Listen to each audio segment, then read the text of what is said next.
de vous retrouver pour cette table ronde autour de l'identité. On se demandera comment en faire un vecteur de singularité, d'innovation et d'appropriation de l'offre, tout ça sans tomber dans le folklore. Alors, nous avons 3 invités aujourd'hui. Brice Dution, qui est en visio. Bonjour. Vous nous entendez Bonjour bien? Swen. Oui. Oui, bonjour. Bienvenue parmi nous. Vous êtes manager du projet Campus Sud des métiers du tourisme pour la Chambre du commerce et de l'industrie de Nice-Côte d'Azur. Vous êtes également expert au sein de l'Open Tourisme Lab. Nous avons également avec nous sur le plateau à Rennes Norbert Crozier. Vous êtes directeur de la mission autour du Louvre-Lens dans le Pas-de-Calais. Bonjour Swen. Bonjour. Et Aurélie Basse, vous êtes responsable de la marque Bretagne pour Bretagne Développement Innovation. C'est ça, bonjour. Donc bienvenue à tous les 3. Alors avant de voir comment faire de l'identité un vecteur d'innovation, de singularité, on va peut-être commencer par essayer de la définir avec vous, Brice. Est-ce que vous pouvez me dire un petit peu que recouvre l'identité finalement? De quoi on parle?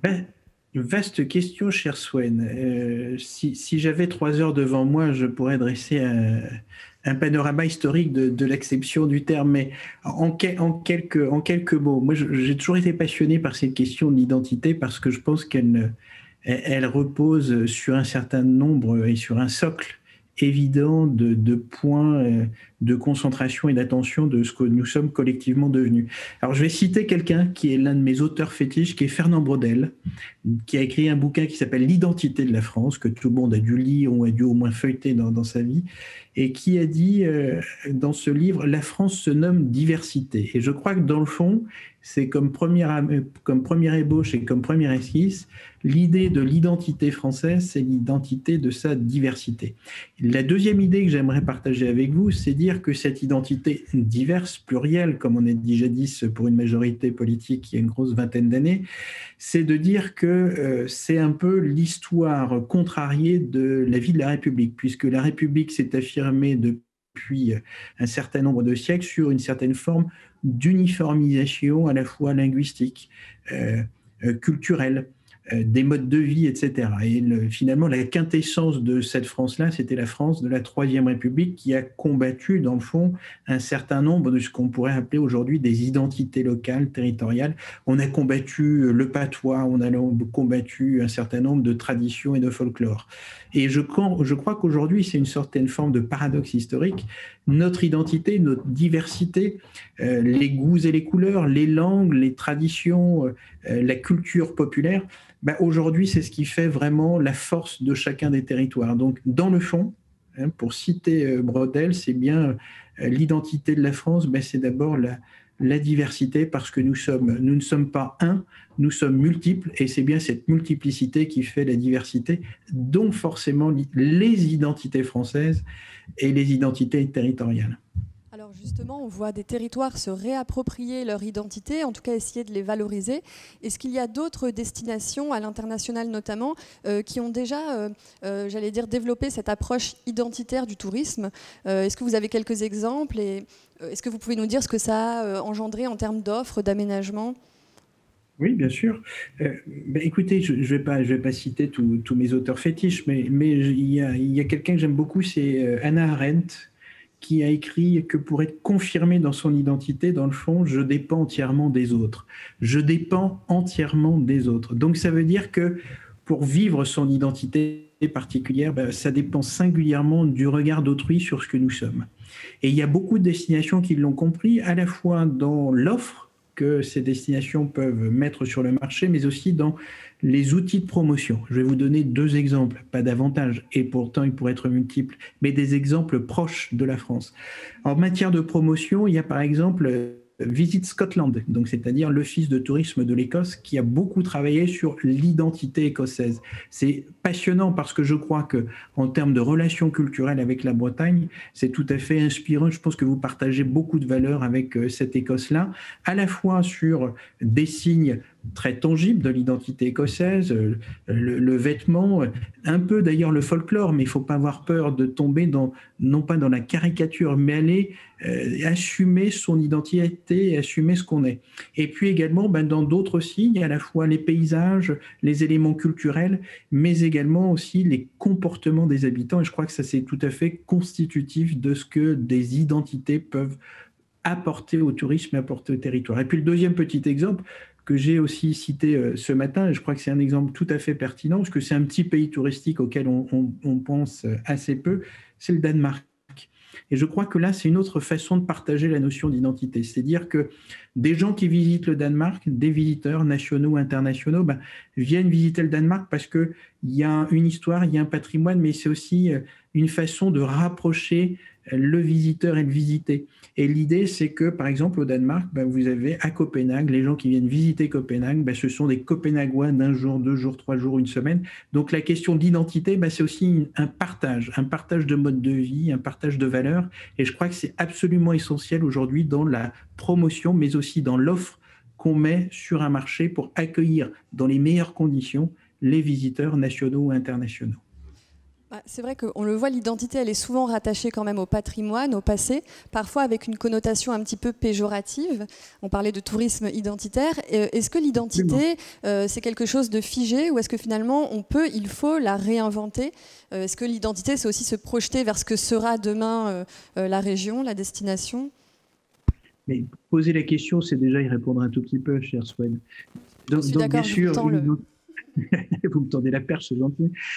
Donc, ça veut dire que ça s'inscrit bien sûr dans un temps long. Donc, ça veut dire que pour bien savoir qui on est et ce qu'on veut devenir collectivement, il faut savoir bien sûr d'où l'on vient. Donc, la question de l'histoire est une question essentielle aujourd'hui dans l'appréhension du fait culturel. Et je pense que l'une des portes d'entrée de l'identité, c'est bien sûr les patrimoines, c'est ce que d'autres appellent le génie des lieux. Il faut connaître le génie des lieux pour arriver à se projeter collectivement. Mais bien évidemment, et je pense que ça c'est le rôle aussi de la collectivité, le rôle des élus, le rôle de celles et ceux qui ont en charge les dimensions culturelles. Et je pense que Norbert, que je salue d'ailleurs, va absolument nous passionner sur le sujet du Louvre-Lens, c'est de dire qu'à un moment donné, on va faire d'un territoire un objet de revendication et de fierté territoriale. Et je pense que c'est aussi être capable de savoir d'où l'on vient pour se projeter collectivement vers l'endroit où on veut aller collectivement. Et je pense que là, les territoires ont beaucoup de choses à faire. On a imaginé le storytelling il y a quelques années, donc le marketing territorial, on racontait une histoire. Parfois, on racontait d'ailleurs la même histoire dans plein de territoires différents, donc c'était pas du tout différenciant, c'était peu identitaire dans le fond. Mais je pense que raconter des histoires de vie, ce qu'on appelle le story living, mais raconter aussi les hommes et les femmes, leur appréhension du territoire, leur vision d'un territoire, je pense que ça, c'est aussi nouveau et c'est quelque chose qui peut tout à fait correspondre à ce tourisme, disons, identitaire, parfois certains disent affinitaire. Et puis pour terminer, dans le tourisme identitaire, Swen, il y a plusieurs acceptions possibles. Je me souviens d'une étude de Joël Gaillet il y a déjà longtemps, il y a presque 15 ans, le pape du tourisme, du marketing territorial en France, qui avait publié un certain nombre d'éléments sur le sujet, notamment en Normandie et ailleurs, et il avait distingué dans le fond plusieurs signes au tourisme identitaire, des signes visuels, des signes psychologiques, des signes symboliques. Je crois que dans le fond, il ne faut pas avoir peur de tomber non pas simplement dans le cliché, mais dans la compréhension que les habitants de leur territoire, mais également la compréhension et les valeurs que les visiteurs veulent avoir de ce territoire.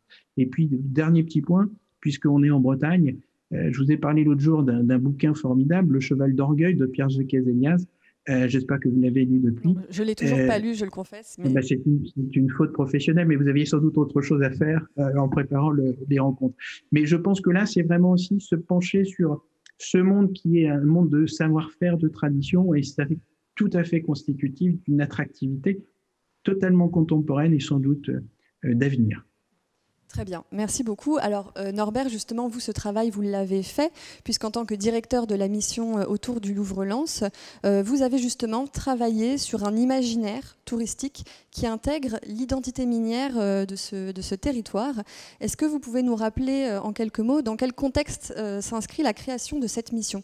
Quels étaient un petit peu les objectifs à l'époque? Est-ce que c'était créer une destination? Est-ce que c'était la mettre en récit pour l'international?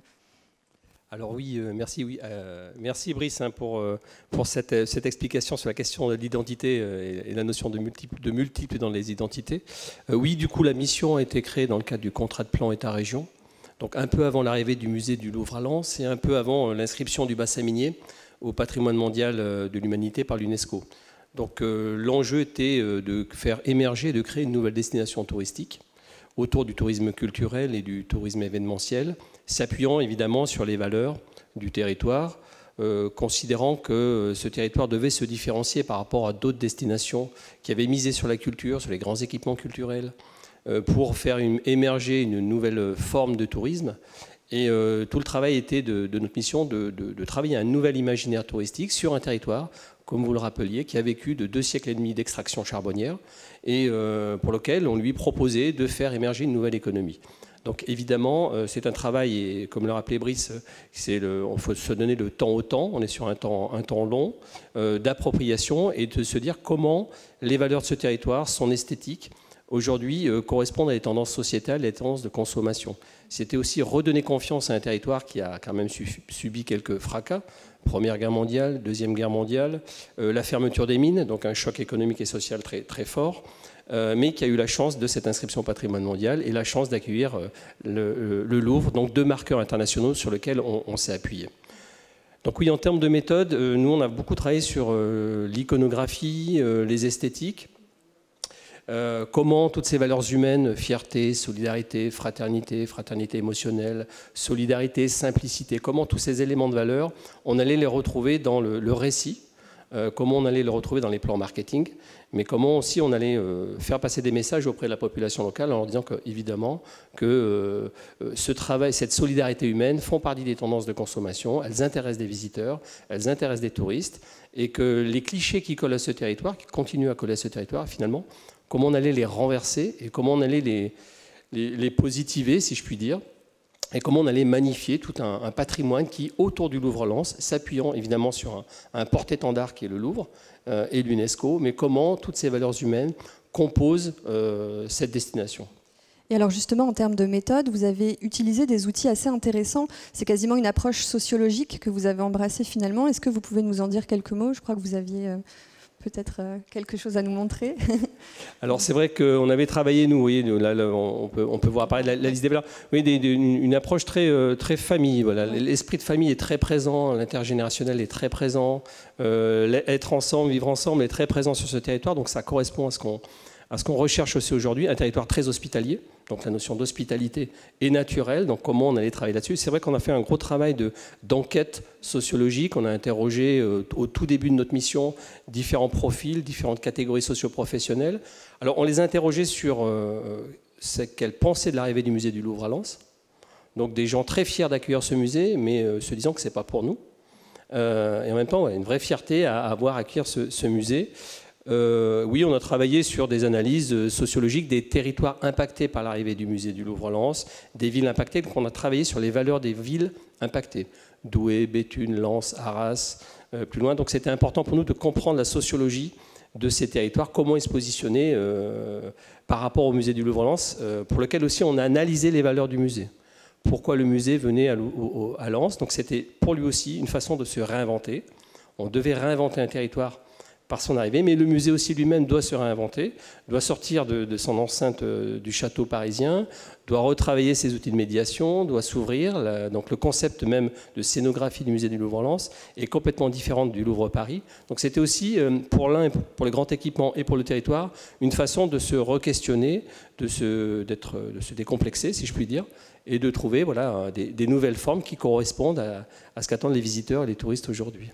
Très bien. Vous avez notamment travaillé sur un guide émotionnel, c'est ça? Alors, c'est vrai qu'autour de nous, on nous demande d'imaginer le tourisme de demain. Bon, c'est un peu classique, mais c'est vrai qu'on est sur un territoire qui doit autant créer une destination touristique, autant se projeter. Donc, autour de nous, beaucoup de créatifs nous accompagnent, beaucoup de designers sont à nos côtés. Donc après cette étude des valeurs, on a travaillé avec l'agence Trend Union sur comment voilà, magnifier un imaginaire touristique, le noir charbon, la brique par exemple, qui pouvaient être complètement rejetés à la fois par une partie de la population et par les décideurs politiques. Donc le choix c'était de dire, ben non, ce qui vous environne, ça a de l'intérêt, ça a de la valeur. comment nous, on va arriver à le placer dans le parcours client d'une manière ou d'une autre. Alors justement, une fois que vous avez dégagé ces grandes valeurs, comment est-ce que vous les avez déclinées dans le parcours client? Est-ce que vous avez un ou deux exemples, par exemple sur la couleur noir charbon? Est-ce que ça fait partie aujourd'hui des couleurs que vous mettez en avant dans les offices de tourisme ou dans les espaces d'accueil, auprès des professionnels du tourisme Oui, aussi? alors déjà, notre logo Tour de France tourne autour du noir, hein, un peu comme la région Bretagne d'ailleurs. On a quelques régions du coup à utiliser le noir, avec la Corse.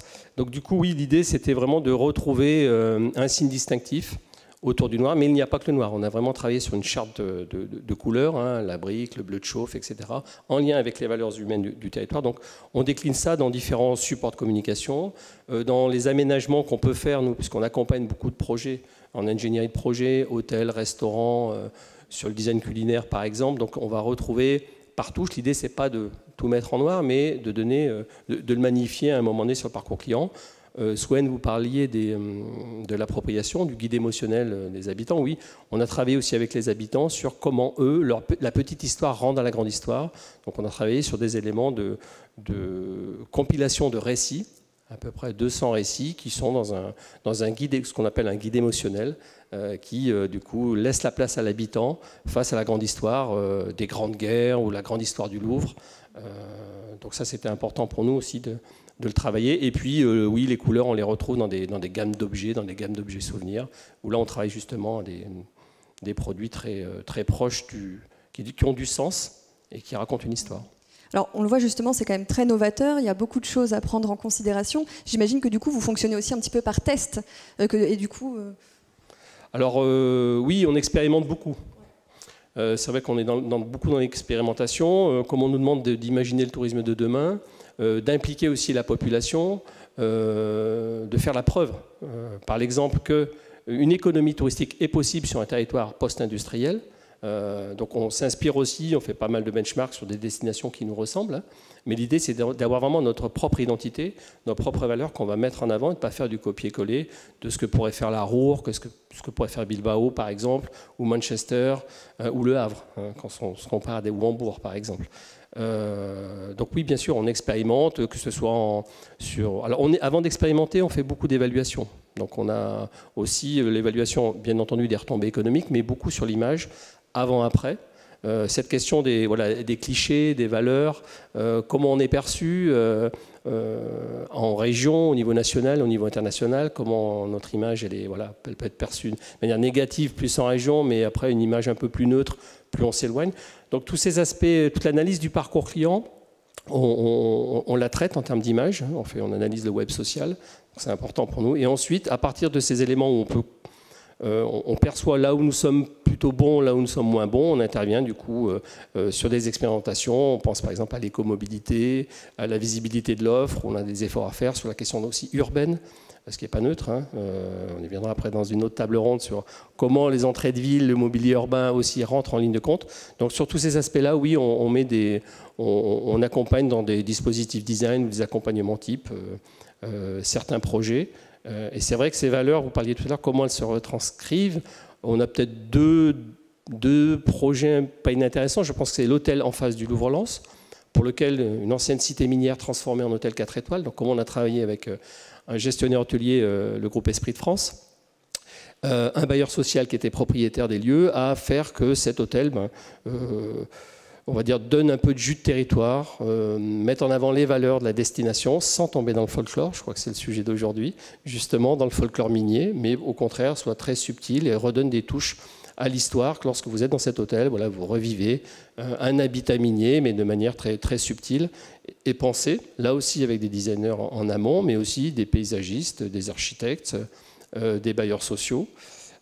Et puis des fêtes traditionnelles aussi. Je pense qu'on parlait de folklore. Comment on travaille, par exemple, la fête traditionnelle des mineurs, la fête de la Sainte-Barbe, comment on essaie de lui redonner un peu de couleur aujourd'hui, une fête un peu désuète, mais comment on intègre de la modernité dans cette fête traditionnelle. Ça, c'est aussi un élément important. Et par exemple, le MT Lab de Montréal, présent aujourd'hui, a fait intervenir une start-up il y a 2 ans dans cette programmation autour du feu, par exemple. Donc c'est des sujets, voilà. On essaie de travailler modernité, tradition et modernité dans certains événements. Et puis un événement hyper noir, mais c'est un événement dont on parlera dans la prochaine table ronde. Et donc on le voit, il s'agit aussi de redynamiser finalement tout un territoire. C'est aussi à ça que ça sert. Merci en tout cas pour toutes ces explications. Aurélie, j'imagine que cette approche ne vous est pas étrangère, loin de là, puisque vous êtes responsable de la marque Bretagne, qui elle aussi repose sur un portrait identitaire de la région. Même question que celle que j'ai posée à Norbert tout à l'heure. Est-ce que vous pouvez nous rappeler un petit peu quels étaient les objectifs au moment de la création de cette marque en 2011 ? Donc effectivement, la marque Bretagne a été créée en 2011, donc on va fêter nos 10 ans cette année. L'objectif principal dans la création de cette marque, c'était bien sûr d'améliorer l'attractivité du territoire, d'augmenter la puissance d'attractivité de la région et moderniser, rafraîchir, rajeunir l'image du territoire.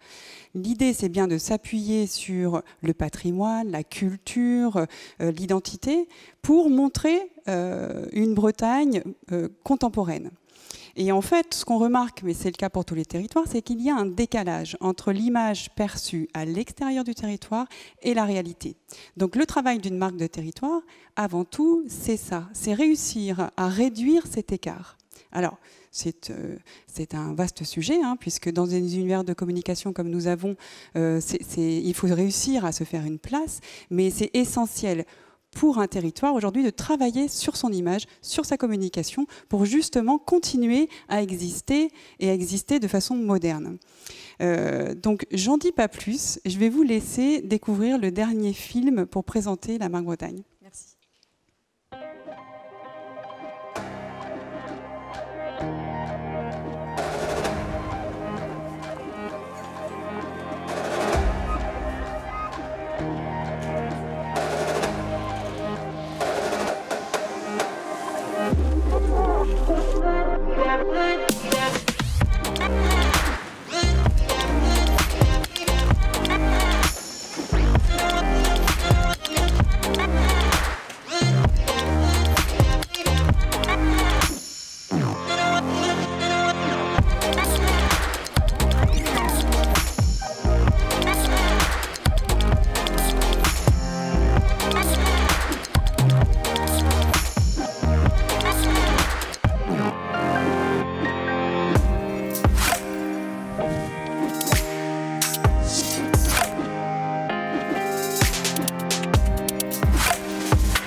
Alors, oui, vous vouliez dire quelque chose peut-être. Non, les 4 grandes valeurs qu'on a vues dans cette vidéo, finalement, elles sont issues d'un travail de 3 ans, je crois, qui a permis de dresser justement un portrait de la région. Comment est-ce que vous avez procédé finalement, là aussi, pour les identifier, ces valeurs, et comment est-ce que vous les avez déclinées? Voilà, exactement. En amont de la création de la marque, il y a eu un gros travail de fond pour dresser le portrait identitaire de la Bretagne. Et donc, ce portrait est très intéressant parce que le territoire, la Bretagne, a été étudié comme une personne. C'est-à-dire qu'il y a à la fois un portrait physique du territoire et un portrait psychologique. Et de ce portrait, on a pu construire le code de marque. Le code de marque qui est donc un outil aujourd'hui qui est accessible pour tous ceux qui le souhaitent. Et donc, ce qu'on retient de ce portrait identitaire, c'est vraiment deux éléments principaux. C'est à la fois la force qui est au cœur des symboles en Bretagne. Alors la force, c'est quoi? C'est la force, c'est à la fois la force des Bretons, le caractère des Bretons. C'est aussi l'architecture, les bâtis. C'est tout ce qui est patrimoine, évidemment, les sites mégalithiques qui sont très connus. Ça va être les événements, des événements très forts, que ce soit les Vieilles Charrues, la Route du Rhum ou encore le Festival interceltique. Ce sont des événements qui sont nationaux, internationaux. D'ailleurs, le FIL est le plus gros festival européen aujourd'hui. Ça va être aussi tout ce qui est des personnalités. Tout le monde connaît Kersozon, Tabarly. Voilà, les Bretons ont des caractères très forts. C'est tout ce qui est aussi les lieux, les sites, la magie, les mythes. On a tout un univers aussi donc assez magique en Bretagne. Et aussi l'identité et l'appartenance. On a énormément de symboles très fort en Bretagne. Donc il y a cette force qui caractérise la Bretagne. Et l'autre élément très très important, c'est le lien. Le lien qui est moteur de toutes ces forces. Et donc là, rapidement, parce que bon, c'est un portrait qui fait 800 pages, donc je vous invite à le regarder. Il y a énormément de photos, énormément d'expressions, de citations qui permettent de découvrir plus précisément la Bretagne. Donc sous toutes ces facettes. Donc le lien qui est moteur de ces forces, c'est à la fois le lien avec la nature, avec la mer, entre la terre et la mer. On dit souvent que la Bretagne est une péninsule ouverte sur l'océan. C'est aussi le lien entre les Bretons, entre la tradition et la modernité. Le lien entre les générations, c'est très très fort aussi sur le territoire. Entre les Bretons, la solidarité aussi à l'international, le lien avec le monde, et puis le lien entre les Bretons et leur région, bien entendu. Donc ça, c'est un résumé de ce qu'on peut trouver dans le portrait. Et c'est vraiment ce portrait qui a donné naissance finalement au code de marque, qui lui est un outil complètement opérationnel. Alors j'aime bien dire que c'est une boîte de chocolat, c'est-à-dire que les entreprises qui s'engagent pour devenir partenaires de la marque peuvent aller chercher dans cette boîte à outils ce qui les intéresse pour faire référence au territoire dans leur communication. Donc dedans, on va avoir une gamme de couleurs, des typos, des signes d'expression.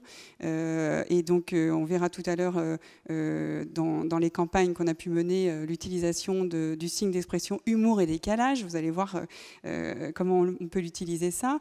Ça va être aussi, ne serait-ce que des guillemets bretons.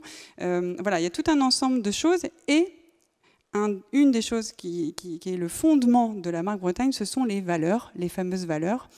Vous en avez parlé tout à l'heure. Il y a 4 valeurs dans la marque Bretagne.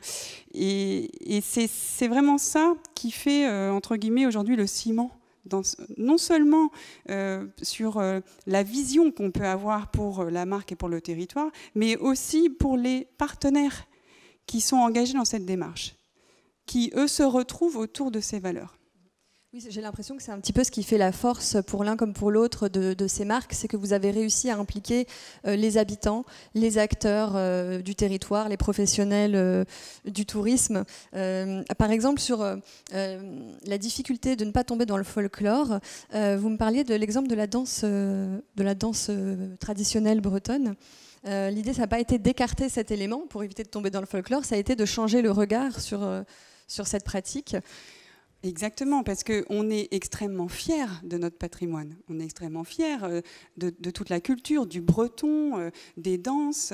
Et donc l'idée, c'est surtout de le présenter sous un axe moderne et rajeuni. C'est-à-dire que le breton ou la danse bretonne, ce n'est pas que un houbi des plus de 80 ans. Enfin, ça n'a rien à voir. En Bretagne, c'est quelque chose qu'on vit au quotidien. Et donc, je me souviens d'une petite anecdote, et ça, c'est l'ancienne équipe qui m'avait raconté ça. Il y avait un reportage d'un grand magazine national sur les danses bretonnes.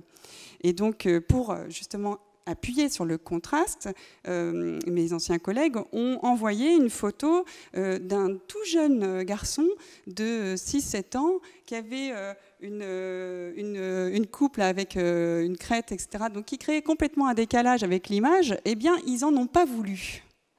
Et oui, ils n'en ont pas voulu parce que... Nous voulons des noms. Non, c'est intéressant parce que ce n'est pas forcément l'image qu'ils avaient en fait, de la danse bretonne ou du folklore. Mais en fait, c'est ça la réalité. C'est ça ce que vit la Bretagne d'aujourd'hui. Est-ce que vous avez, Norbert, vous aussi eu parfois peut-être des points de friction dans la définition de cette identité? Ou est-ce que vous vous êtes posé la question parfois sur certains éléments, est-ce qu'on l'intègre ou pas dans l'identité? Ou est-ce que c'est trop touchy? Ou est-ce que c'est trop vieillot? Brice le rappelait, la notion même d'identité, le mot identitaire est quand même aujourd'hui très compliqué à utiliser et à exploiter. Donc c'est vrai qu'on essaye, on prend des précautions, je trouve, depuis quelque temps pour exprimer ce mot ou l'utiliser dans nos conversations ou dans nos présentations. Non, on a pris oui, il y a eu des partis pris, par exemple, je reviens autour du noir, il y a eu un vrai parti pris.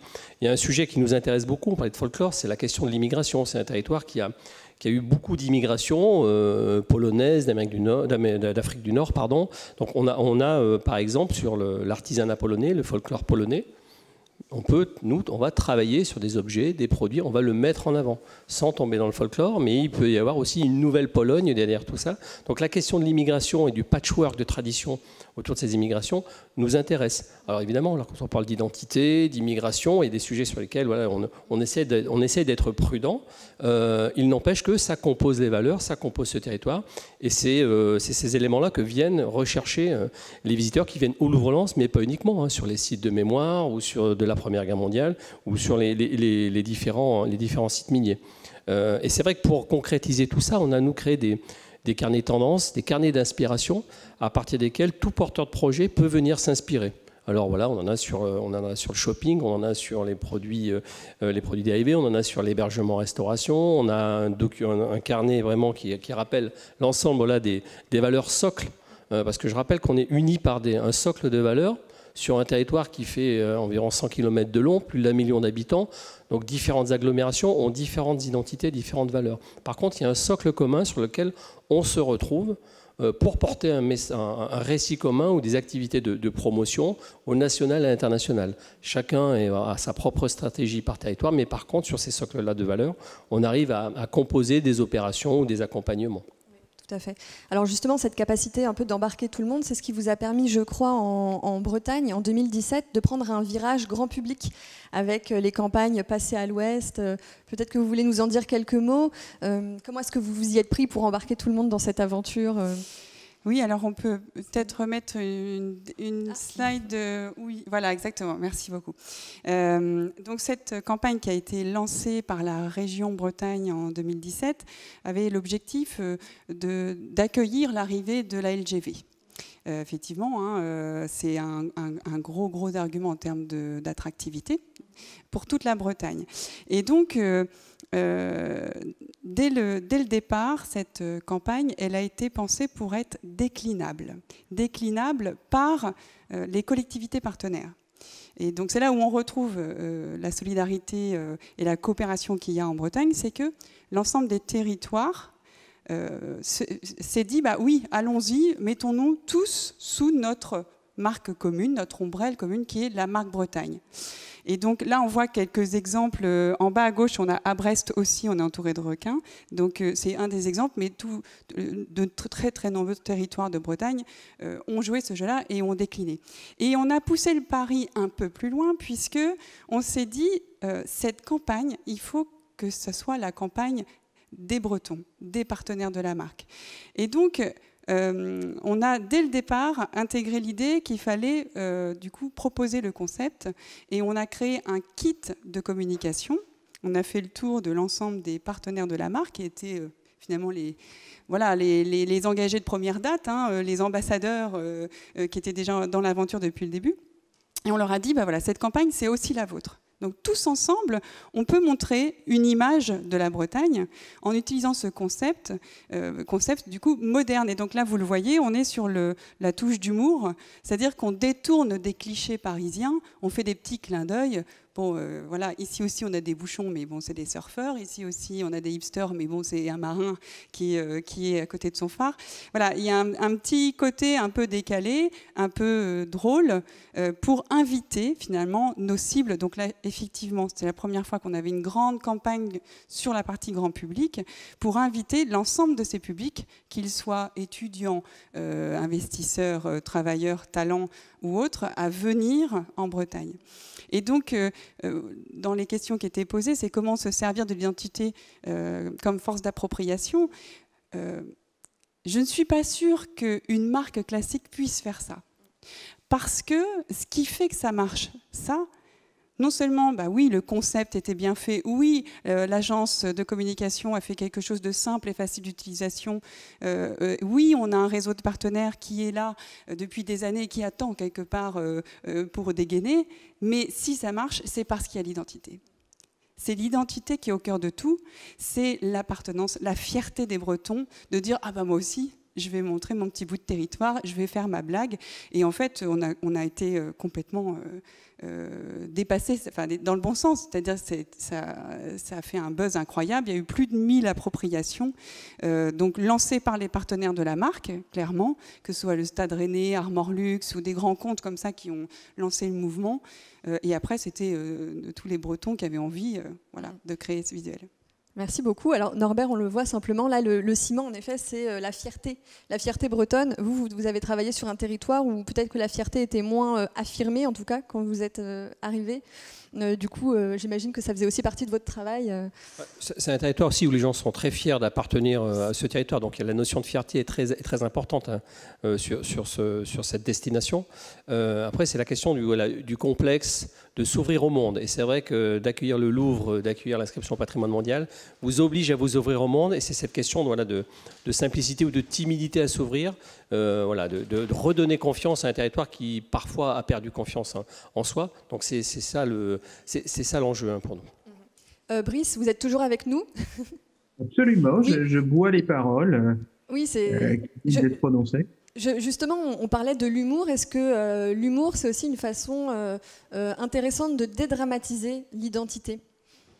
Absolument. Je pense qu'il y a beaucoup d'exemples, à la fois en France et à l'international, qui montrent que l'humour, ça dédramatise parce qu'on tombe vite dans des questions compliquées et les politiciens aiment bien s'enferrer dans des sujets qui, dans le fond, ne passionnent pas vraiment les foules. La question d'identité, le mot n'appartient pas simplement à Génération Identitaire, qui est un groupuscule qui a préempté le terme, alors que l'identité, Victor Hugo disait « j'ai dit l'égalité, je n'ai pas dit l'identité », je dirais aujourd'hui « j'ai dit l'égalité et j'ai dit l'identité à l'échelle des territoires ». Donc je pense que ça, c'est vraiment un élément central.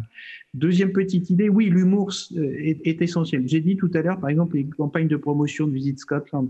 Mais en France, il y a par exemple, puisqu'on va sans doute parler un peu des startups dans quelques instants, mais il y a une startup qui a été incubée à l'Open Tourism Lab, qui co-organise ces rencontres, qui s'appelle Caprods ou Caprods, et qui a sorti 2 petits films qui s'appellent Vacances à domicile. C'est relativement rigolo. Ça a été des films qui ont été élus dans plusieurs jurys à l'international et qui mettent en scène des habitants d'un territoire qui veulent partir à l'étranger, mais leur vol est annulé. Donc, dans le fond, ils sont contraints et astreints à passer leurs vacances sur leur propre territoire. Et dans le fond, ça, c'est relativement rigolo parce qu'on voit toute une famille qui va découvrir les valeurs de son territoire. Et je pense que la question, et vous l'avez dit tout à l'heure, l'appropriation par les habitants de l'identité territoriale, des valeurs de son territoire, c'est déjà la première étape. Et je pense qu'une vision décomplexée, une vision humoristique des relations humaines, ça permet de bien comprendre quelles sont ses forces à l'échelle d'un territoire. Donc oui, moi je suis un fervent défenseur de l'humour, qui n'est pas toujours décalé, mais qui peut être de plusieurs degrés. Et je pense que c'est une façon tout à fait intelligente d'aborder des questions qui peuvent être compliquées. Un petit peu délicate. Oui, Norbert, vous aviez... Non, oui, sur la question de l'humour, oui, le nord de la France, oui, la question de l'humour est très importante, la question du décalé. Norbert, quel meilleur ambassadeur du Nord que les Ch'tis et Danny Boone? Oui, mais du coup, ça pose. Il y a un débat, ça pose quand même question. Bien sûr. Et c'est vrai que, par exemple, Swen posait la question sur la question de l'humour. Au démarrage de notre mission, on ne pouvait pas aller trop loin dans le décalé non plus. Ça s'apprend aussi l'humour, même si c'est un territoire qui aime bien être en autodérision, un peu comme nos voisins belges, mais ça peut parfois être un sujet un peu touchy. Mais oui, parce que ça a peu de rapport avec notre histoire politique, puisque la France est un pays qui est l'héritier des Lumières. Donc les Français qui ont un peu de cerveau aujourd'hui pensent être les héritiers des encyclopédistes, ce qui est quand même un raccourci historique un peu grossier. Donc ça veut dire qu'on a un monde quand même qui est plutôt fondé sur les relations humaines, et la pensée n'exclut pas l'humour, loin s'en faut. Alors Brice, vous êtes justement expert au sein de l'Open Tourism Lab. Est-ce que vous voyez des jeunes pousses comme ça qui innovent autour de l'identité?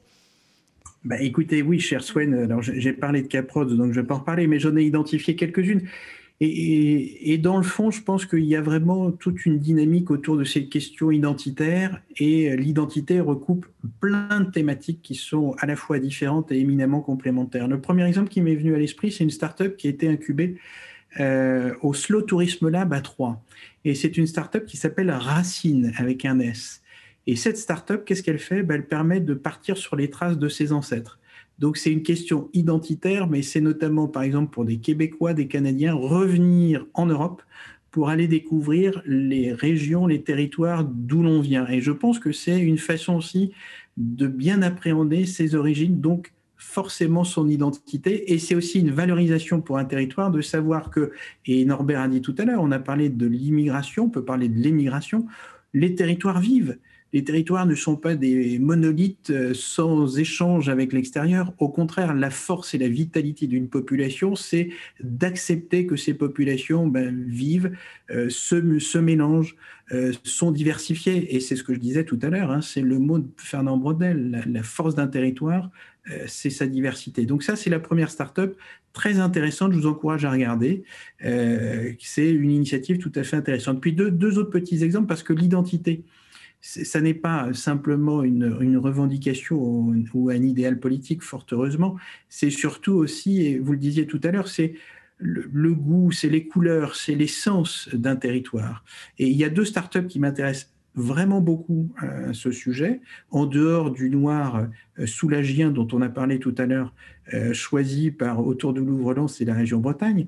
C'est une start-up canadienne qui s'appelle Stimulation Déjà Vu et qui travaille sur l'odorat. C'est quelque chose d'essentiel, c'est-à-dire que l'identité touristique, c'est bien sûr les habitants, mais c'est aussi l'essence, faire appel à ces sens. Donc il y a un laboratoire, c'est une Audrey Bernard que vous connaissez peut-être, qui a monté une petite équipe qui est en cours d'installation en France à Avignon, et je crois que c'est une façon aussi de redécouvrir un territoire, de réfléchir à ces sens-là, c'est-à-dire quel parfum peut avoir une destination, quel sens peut avoir cette destination particulière. Et puis le dernier exemple, c'est une autre start-up montée par une jeune femme, parce qu'on est quand même dans la journée tout à fait de célébration des femmes, et je pense que c'est aussi revendiquer cette sensibilité féminine à l'échelle des destinations. Je pense que le tourisme a été trop masculin pendant très longtemps.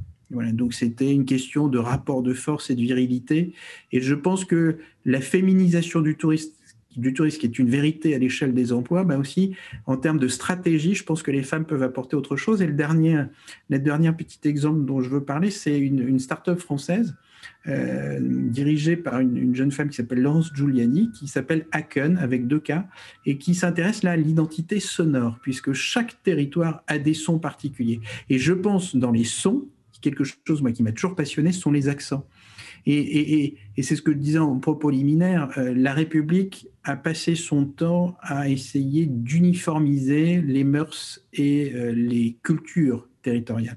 Je crois aujourd'hui que dans l'identité, il y a aussi la force de l'accent, la force de la culture, et retransmettre ces sons, cette sonorité, ça contribue forcément à l'identité, sans la folklorisation, mais l'identité, la singularité et l'appropriation culturelle d'une destination touristique.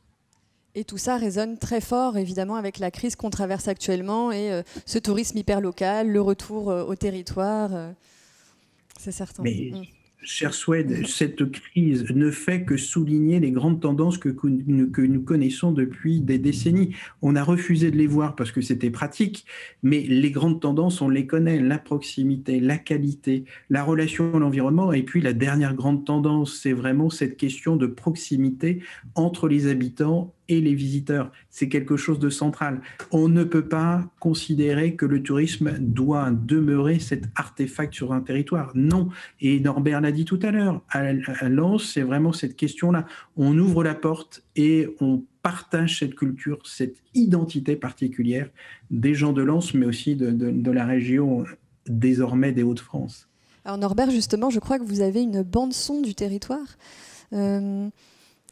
Oui, nous on a travaillé avec des compositeurs. Hein. Oui, c'est vrai qu'on a travaillé donc les couleurs, les éléments de langage, mais aussi le son. Donc on a fait des prises de son dans le cadre d'un programme européen. Donc Robert Jarvis, un compositeur anglais qui travaille pour la BBC, sur des reportages à l'international, nous a aidé à faire la bande-son, à faire des prises de son des différents éléments qui composent l'identité de ce secteur. Alors ça allait d'une brasserie, hein, d'une bière en train de fermenter, donc évidemment, d'un match de foot au Racing Club de Lens, hein, des supporters du Racing, où là, la notion de fraternité émotionnelle, les émotions collectives fait partie du parcours client.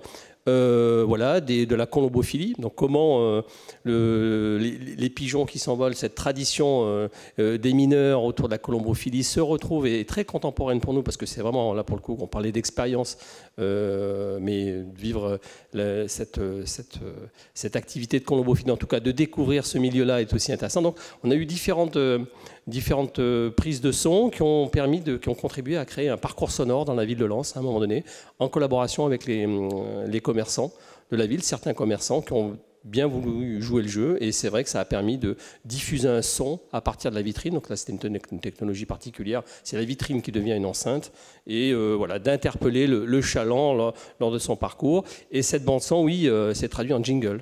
Aujourd'hui, oui. D'accord. Qui est utilisé dans quel contexte? Alors qu'on va réutiliser là prochainement, parce qu'on va retravailler encore le son sur un site minier dans le cadre d'un événement qui s'appelle Upper Noir, donc le noir dans tous ses états, qui aura lieu au mois de juin prochain sur le territoire, où là on va l'utiliser autour de virées expérientielles sur l'ensemble de la destination. Sinon, il est utilisé dans des campagnes de communication. Alors Aurélie, je pensais à quelque chose. Pour clore un petit peu ce chapitre sensoriel, l'odeur de la Bretagne, ce serait quoi?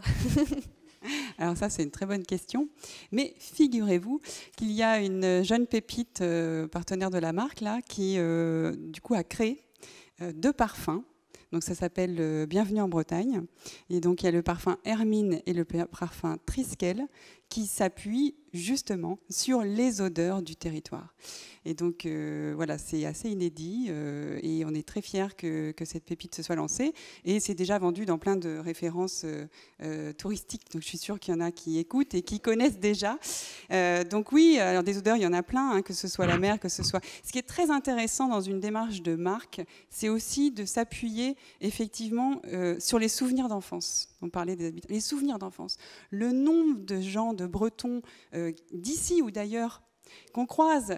Et quand ils nous parlent de la Bretagne, c'est l'enfance qui leur revient. C'est les balades sur la plage, l'odeur de l'iode, hein, tout simplement. Mais ça va être aussi les niniches à Quiberon, ça va être les coquilles Saint-Jacques à Saint-Brieuc, ça va être... Enfin voilà, il y a plein de souvenirs liés à l'enfance qui sont très très forts. Et ça, c'est un axe que je trouve vraiment intéressant dans l'histoire et dans la démarche qu'on peut avoir, nous, de montrer ce que c'est la Bretagne, de rappeler les valeurs, de rappeler l'histoire qui va avec, quoi. Et alors, Brice parlait tout à l'heure de ces professionnels qui proposent des voyages sur les traces de vos ancêtres, en fait, quelque part. Est-ce que c'est la Bretagne, on le sait, finalement, est représentée partout dans le monde. Par exemple, au Canada, il y a beaucoup de Bretons. Est-ce que vous travaillez un petit peu sur cet aspect pour essayer de faire venir... La diaspora bretonne. Alors c'est un vrai sujet, la diaspora. C'est un vrai sujet. Il y a énormément de Bretons dans le monde. Un peuple de conquérants, n'est-ce pas? Donc il y a même une application qui permet de voir s'il y a un Breton à côté de nous. Ça s'appelle Stag. Et alors nous, c'est quelque chose qu'on ne travaille pas assez. Je pense qu'on ne travaille pas assez et il y aurait sûrement intérêt à plus s'appuyer sur eux. Après, je sais que Bretagne Commerce International, donc, qui est sur toutes ces questions internationales, travaille beaucoup quand même avec des ambassadeurs à l'international. Mais nos amis irlandais avaient lancé un programme dédié assez remarquable avec la diaspora, où l'idée notamment était de rémunérer des Irlandais qui faisaient atterrir des entreprises sur le territoire.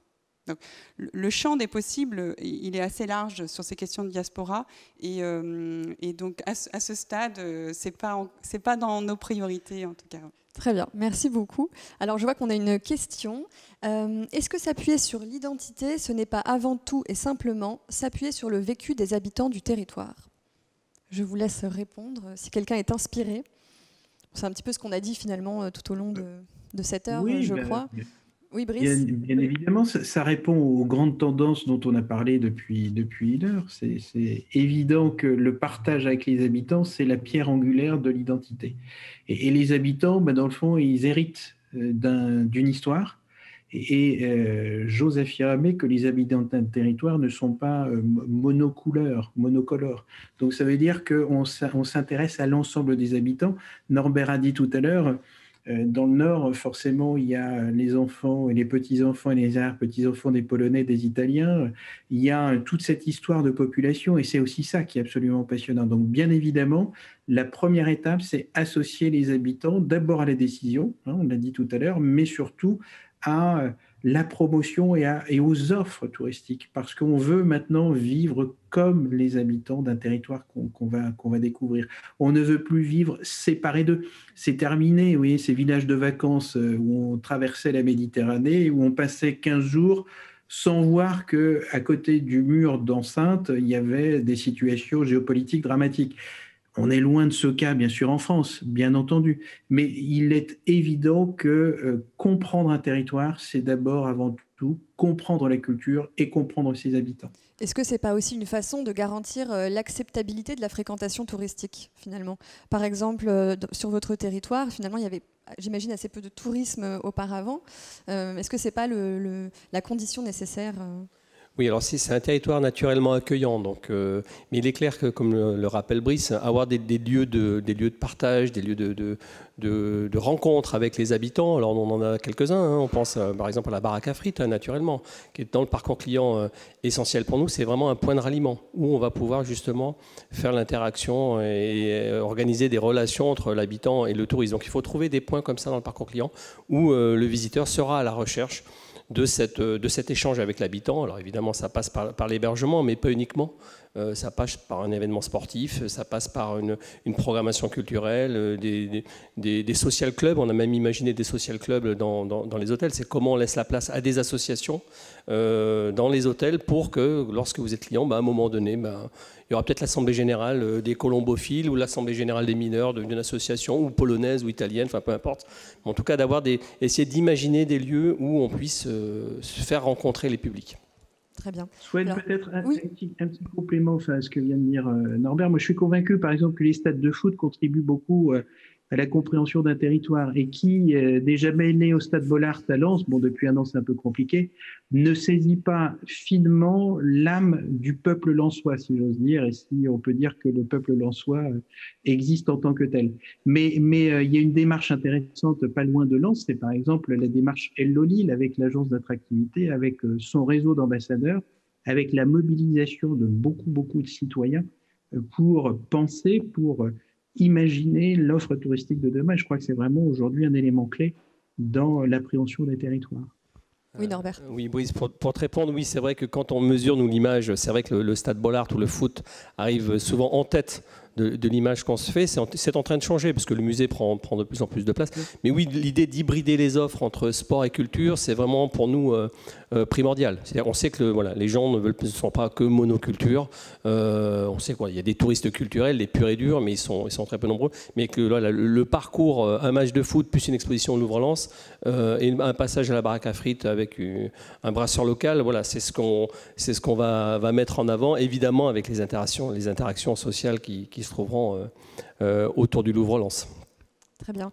Alors nous avons une question pour Aurélie. Pour la marque Bretagne, comment évaluez-vous les résultats en matière d'attractivité économique? Oui, alors c'est pas un sujet simple. C'est pas un sujet simple d'évaluer une stratégie de marketing territorial. D'ailleurs, c'est une question qu'on travaille aussi avec la chaire attractivité, qui est sur Aix-en-Provence, avec l'équipe de Christophe Allot. Moi, j'aurais 3 niveaux de réponse sur ce qu'on fait, nous, au niveau de la marque Bretagne. Le premier, c'est le baromètre attractivité. Donc, c'est un baromètre qu'on essaie de faire régulièrement. Donc, le dernier a été fait il y a 2 ans et là, il va être refait cette année dans les mains du CRT, Comité régional du tourisme, avec Jessica Giscard et qui sera là demain. Un deuxième niveau de réponse qui est notre capacité de mesurer les impacts sur les événements. C'est-à-dire que quand on va sur un salon, professionnels, et on en fait un certain nombre, on a la possibilité derrière de récupérer les résultats financiers des entreprises. Et ce qu'on observe, et c'est elles qui le disent, c'est que quand on apparaît tous ensemble sous Bretagne sur un salon, et je pense aux nautiques notamment, où c'est des milliers de mètres carrés qui sont sous marque Bretagne, avec l'ensemble des entreprises, mais aussi l'ensemble des territoires, où là, les entreprises nous disent que l'impact est démultiplié par rapport à être tout seul avec sa table et son fanion. Et donc ça permet de développer, de créer le business, notamment pour des entreprises qui vont être de taille plus petite ou moyenne. Donc ça, c'est des résultats par projet. Vous pouvez le démultiplier sur l'ensemble des filières qui sont gérées chez BDI, mais aussi pour le tourisme et autres sujets. Et le troisième niveau de réponse, ça va être les résultats, les analyses qu'on va pouvoir faire suite à des campagnes. Et donc la région Bretagne a analysé les résultats clairement de la campagne attractivité passée à l'Ouest, et ça nous permet d'avoir des éléments. Mais après, sur une campagne comme ça, dire telle personne est venue en Bretagne grâce à la campagne, c'est juste impossible, on est d'accord. Donc voilà, c'est pas un sujet aisé, c'est pas un yaourt, on ne sait pas combien il y a de ventes de yaourt à la fin du mois. Donc il faut se projeter, imaginer, et puis essayer d'avoir les meilleurs résultats. Moi, je pense que le mode projet est plutôt intéressant à ce niveau-là. Et Norbert, justement, vous, sur votre territoire, est-ce que vous avez aussi, ressenti les effets bénéfiques sur le plan économique? Est-ce que l'attractivité, de fait... Alors nous, dans notre mission, on travaille beaucoup l'évaluation. J'en avais parlé sur la question de l'évaluation des retombées économiques. Donc on mesure l'impact du musée du Louvre-Lens, mais aussi de toutes les offres qui la composent. Donc c'est un travail qu'aussi on mène avec Pas-de-Calais Tourisme. Je rappelle que notre mission est raccrochée à l'agence de développement touristique du département du Pas-de-Calais. Donc on fait beaucoup d'évaluations sur les paniers moyens, les provenances de visiteurs. Donc ça c'est classique, mais vraiment sur le web social, la notion d'image. Avant, après la visite, la qualité de l'expérience culturelle, etc. Donc ça, on arrive à donner des éléments, considérant qu'on nous demande souvent, nous, l'impact d'un musée comme le Louvre-Lens. On se compare souvent à d'autres régions en Europe qui ont misé sur la culture. Donc on est quasiment dans l'obligation de répondre à ces éléments-là. Donc on arrive à mesurer, oui, l'impact en termes d'image et l'impact économique. Même en termes d'hébergement, par exemple? Alors après, en termes d'hébergement, c'est vrai qu'il y a d'autres organismes, il y a l'INSEE, il y a le Comité régional du tourisme, il y a d'autres opérateurs qui travaillent c'est la Chambre de commerce, qui travaillent sur l'évaluation en termes de taux de remplissage.